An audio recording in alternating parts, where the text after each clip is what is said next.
This month's Iran Case File report examines the following three areas: domestic, Arab, and international affairs. Each area is subdivided into files reflecting key developments that have taken place during the months of January and February 2019. Domestic affairs. Ideological file. Iran's government increases its control over the religious establishment by dismissing disloyal Friday imams. Meanwhile, Iran also faces a crisis of frequent deaths from within Khamenei's inner circle. Political file. Iran's supreme leader, Ali Khamenei, maintains the conservative dominance of the country's key decision-making institutions by appointing two hardline clerics, Ibrahim Raisi as the new head of the judiciary and Sadek Larijani as the new head of the Expediency Council. Economic file. Iran's new budget reveals three basic trends. First, a focus on allocating a much greater amount of revenues to managing state affairs, rather than to investment and development. Second, an unfair distribution of revenues with a substantial portion going towards military and security expenses. Third, an attempt by Iran's government to ease the public anger over worsening economic conditions by increasing salaries. Military file. Iran rushes to announce its achievements in producing locally manufactured military equipment.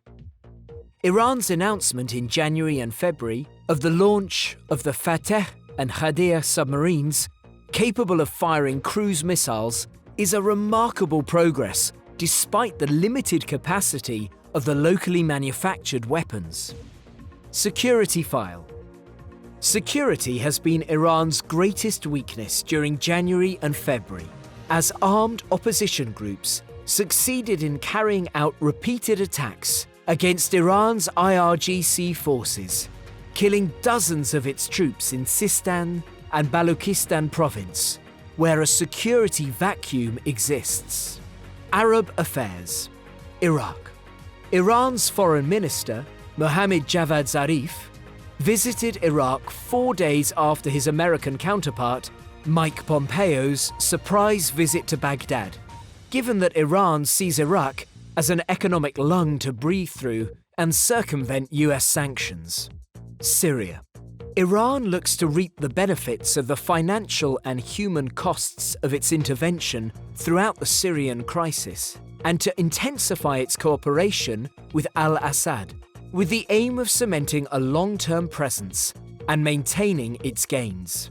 Having seen Syria as an Iranian province, Iran seeks to implement the rest of its schemes there, including linking Iran to the Mediterranean Sea. Yemen. Iran still plays the card of providing financial and military support to the Houthis and strengthening their positions on the Stockholm Agreement.